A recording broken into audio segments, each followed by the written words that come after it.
So welcome everyone to this episode of the Soapbox. I feel really honoured to have Devon, who is Senior Partner Marketing Manager from Aviva with us, and also Melanie from ITI Group as Marketing Director. And we're going to really explore today how we can create positive partner experiences through a vendor and a partner relationship, and the role that partner marketing plays in that to really develop and unlock value for the end customer. So that's what we're here to discuss. So I think, Devon, did you want to introduce yourself a little bit further and talk about, the role that you see partner marketing playing? Yeah, thanks. Thanks, Francesca. Thanks for having us on the podcast today.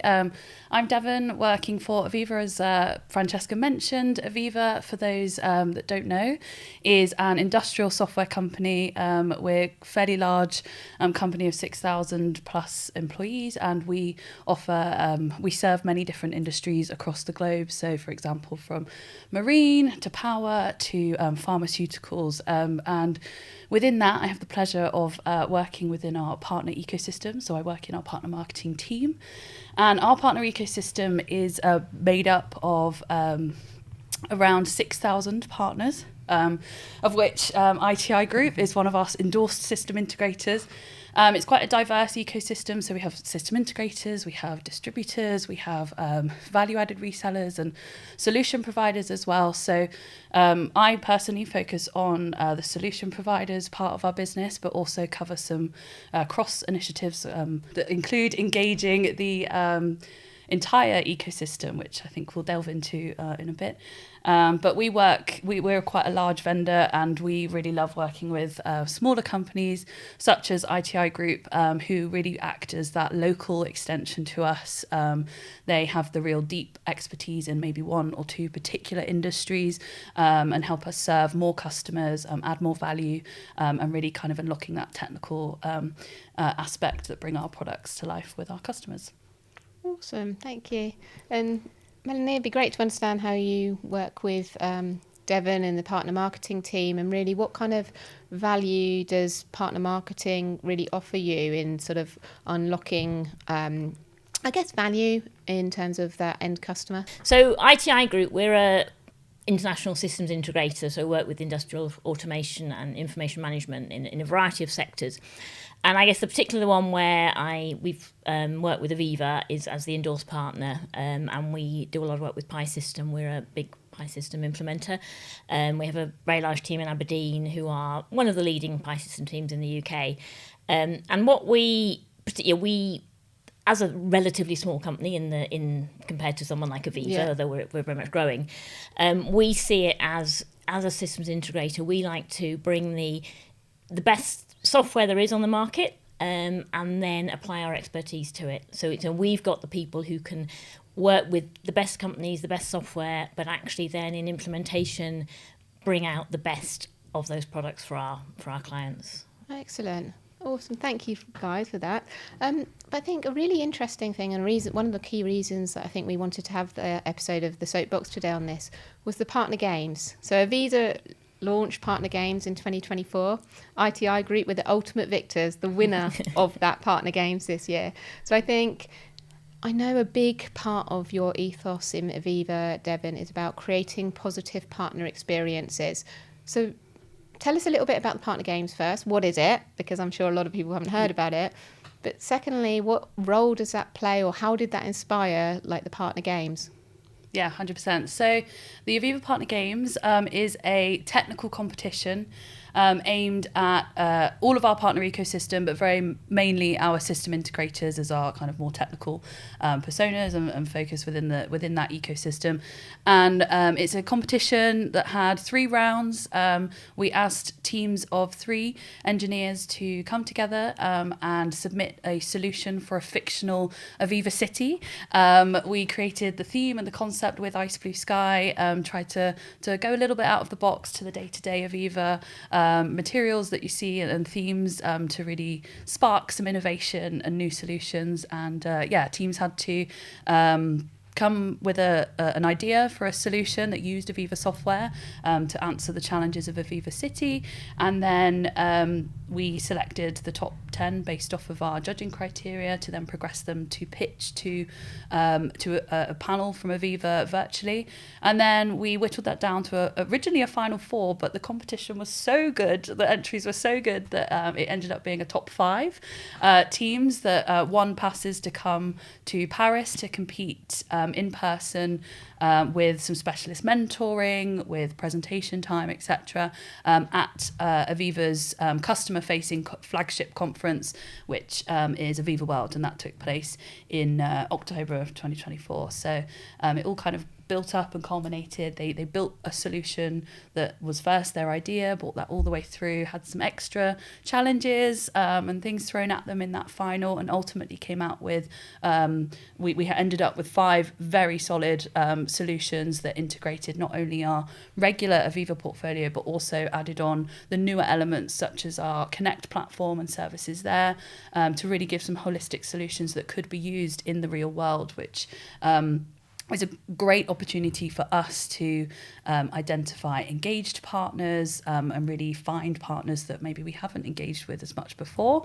We had ITI Group, who are a very engaged, that endorsed partner, but we did manage. We did also get entries from all around our ecosystem, which was really great, and also gives the teams a real good opportunity to get hands-on with products, to upskill, to learn from our experts, and that's really part of why we did do this. It was really to kind of how could we launch some new initiatives that would really help give these opportunities to our technical folks within our partners that often don't, we have sales conferences, we have a lot of marketing activation. It was how can we really engage with this technical community and do something that really sparks something inside them, and allow them to innovate and get hands-on as well, and ultimately adding value to them, adding value to customers because they know the products better, and creating that positive experience. So Melanie, congratulations. Thank you. For winning the first ever Partner Games with Aviva. So it'd be really good to hear from your perspective. Why did you enter not just one team, but 2 teams? Yep. So what was that driving force behind that? And also the second part of the question really is, what have you seen as an outcome? Have you seen what you hope to see from entering, or has there been some surprise kind of benefits for you guys? I guess, so why do we enter? So it's a voluntary thing. It came out, do you guys want to enter? And actually we had 3 teams wanted to enter originally. The third team didn't quite get their proof of concept together, so we entered 2. But I think for them it's the opportunity to get their hands on the latest technology and see where it can take them in a safe environment. So when you're working with on a day-to-day client basis, you can't sort of, perhaps experiment, take those risks that you can in something like the Partner Games. Absolutely. And I think then it also gave an opportunity for, because we had 2 or 3 of our apprentice graduates involved in the games. Fantastic. And they were able to, they're highly intelligent data scientists, and they were able to use their academic study and bring that to bear in the Aviva Games submissions. So I think it was for them, it's that, the opportunity to think outside the box, the opportunity to do something innovative that's just completely different from the day-to-day.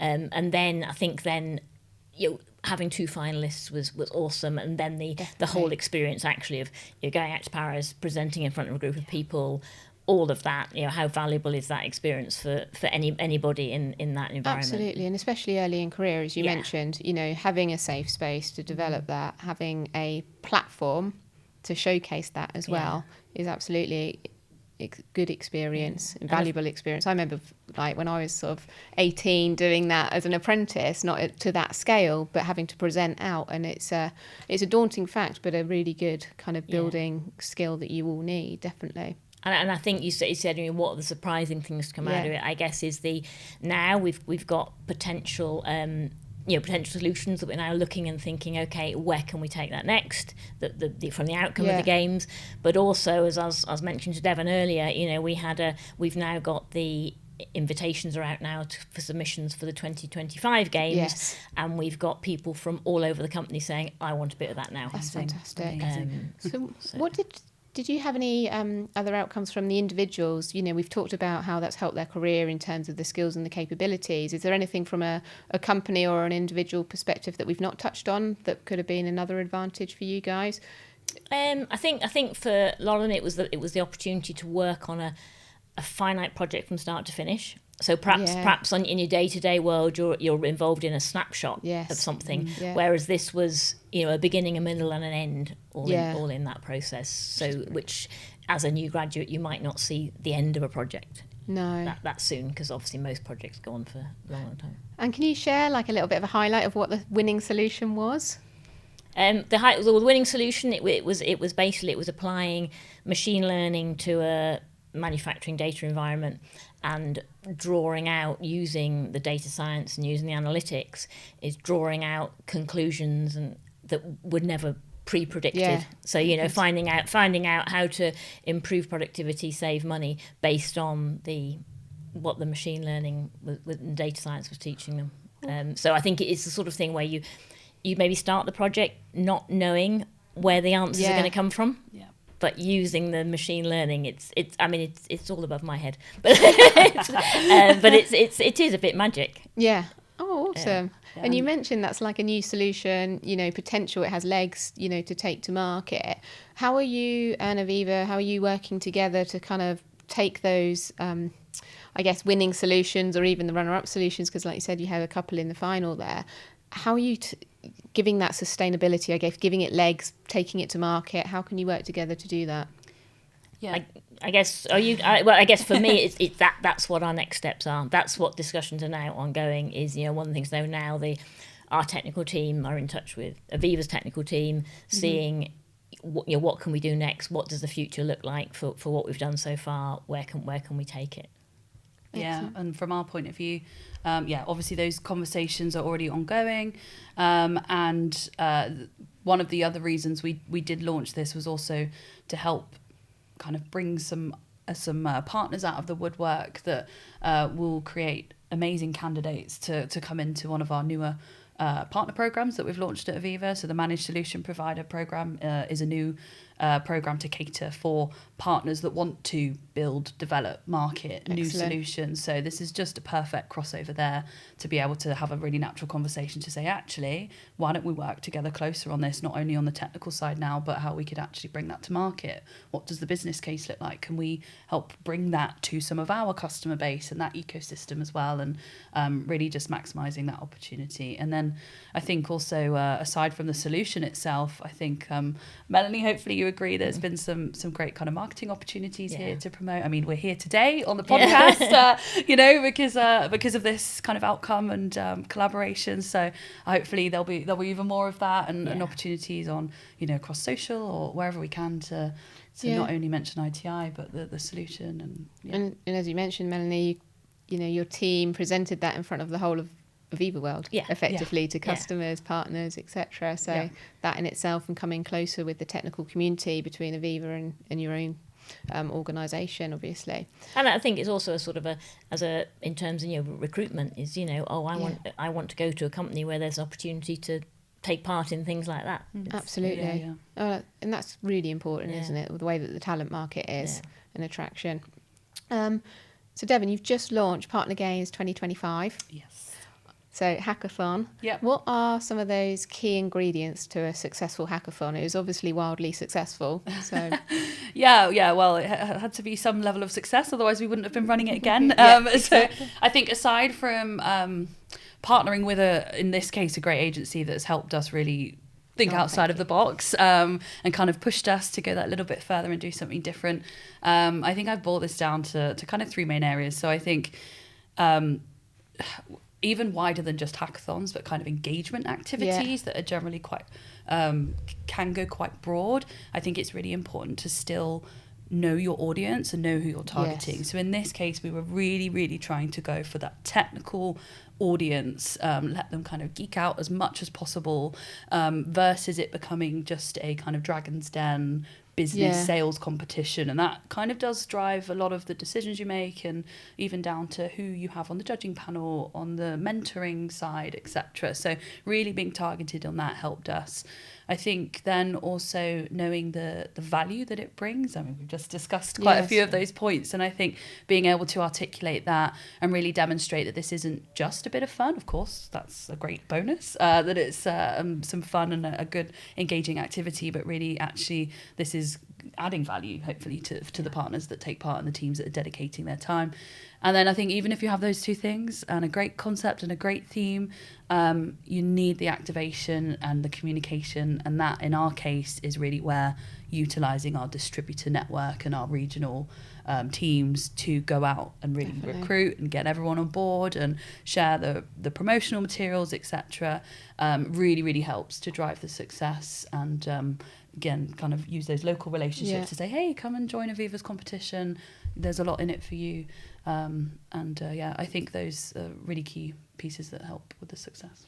Awesome, thank you. And I think, Melanie, from your perspective, again, thinking a bit wider than the partner games, how can a vendor such as Aviva really drive and add value to your organisation from a partner perspective? I know, Devon, one of your key kind of goals is to drive a positive partner experience. Like, from your perspective, what are those elements that give you a positive partner experience, and what's the kind of the value that delivers to you in your business? I think for me it's it's what the partners provide. In this case, the partners providing the sort of the leading edge technology, the leading edge software, and it's making sure that we collaborate sufficiently, so that we know what's coming, what's next, what the roadmap looks like. That all helps us then bring our expertise to bear to deliver value to clients. And I think it is all about, the more you can't collaborate, communicate enough. And so that what you really want out of the relationship is 1 + 1 = 3. And I think that's what we do achieve with Aviva. It's that Aviva provide the leading edge technology, we provide the highly skilled people, and the end result is for our clients is it's win-win. And I think that's where it works. It doesn't it's about understanding you're two very different companies. Yes. But you're a partnership. You're not a customer and a supplier. It's not transactional. It's a partnership. And the more we discuss what we're trying to do, what our clients are telling us, feeding that back to Aviva in terms of the way the technology is going, you can't do too much of that. Absolutely. And I think that transparency, that working together, those shared kind of goals is ultimately really important in terms of unlocking that additional value for your joint customers ultimately. Yeah, 100%. Yeah. So I guess, Devon, question to you, what would you see as kind of, I don't know, the key ingredients or the best practice in helping partners achieve more in unlocking that value? We've kind of heard from Melanie what she really values as a partner, but is there anything else that you would kind of add to that? Honestly, I agree with everything Melanie said, and I think communication and transparency is number one. I really do stand by that. I think a company like Aviva and even ITI Group are companies where we've had many acquisitions, for example. We've built and built and built over the years. And even right now, we're going through our own refresh and transition of our Aviva partner ecosystem and trying to, again, level up and give that holistic partner experience. But in order to do that, we have to bring the partners along the way. We have to be open with that strategy and still communicate with them throughout that, because otherwise, you can't just change stuff and expect everyone to follow through. And I think, even when you're looking at a refresh of an ecosystem or an initiative you're launching or a new campaign or a new product that's come out, it all comes down to that transparency and over communication and over collaboration. I think that's key. Definitely. No, I totally agree. And I think conversely then, what are the kind of the challenges in partnering? I think probably maybe you mentioned one then that I see in other vendors, if we talk more holistically around the silos that can exist in a vendor and how that can be quite difficult for example, for a partner to transition across those. But I'm not saying that's something that you guys have experienced, but what are the kind of the challenges that you have to navigate to really build a strong partnership together?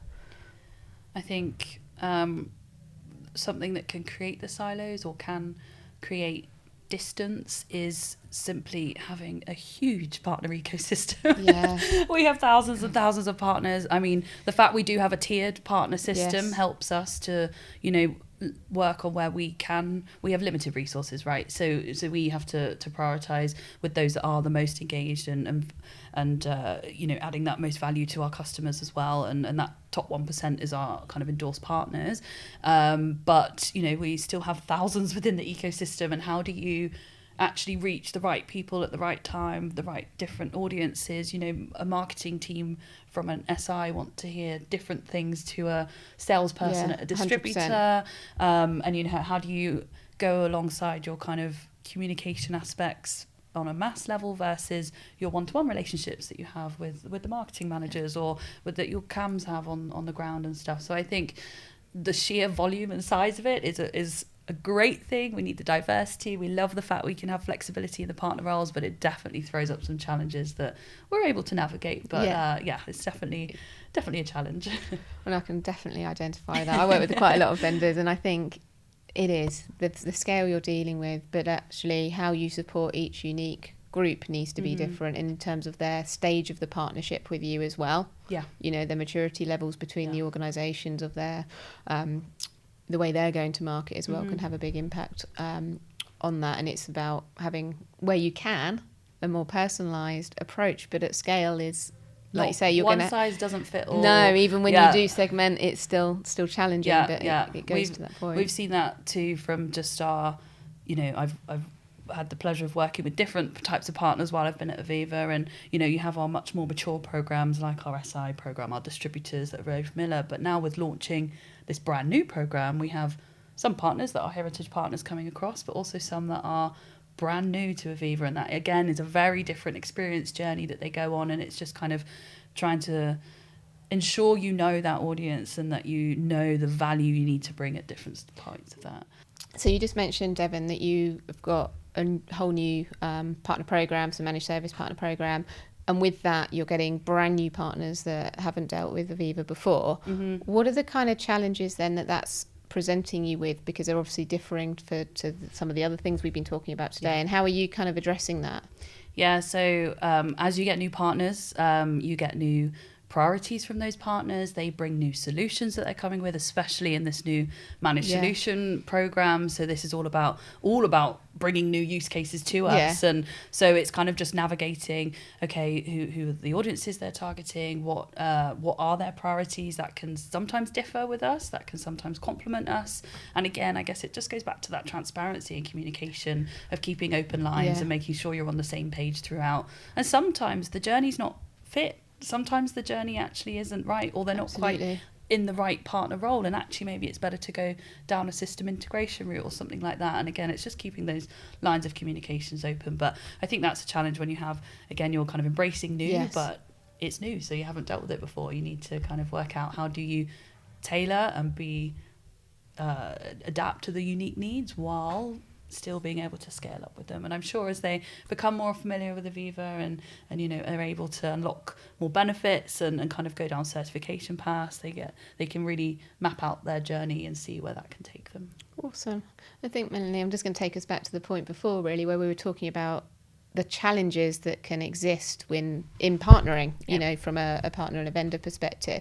What's your kind of experience there, and how are you navigating that, whether it's the scale issue that Devon talked about, like there's lots and lots of partners, how do you make ITI stand out and get the attention that you want, or is it something else that you see as a challenge?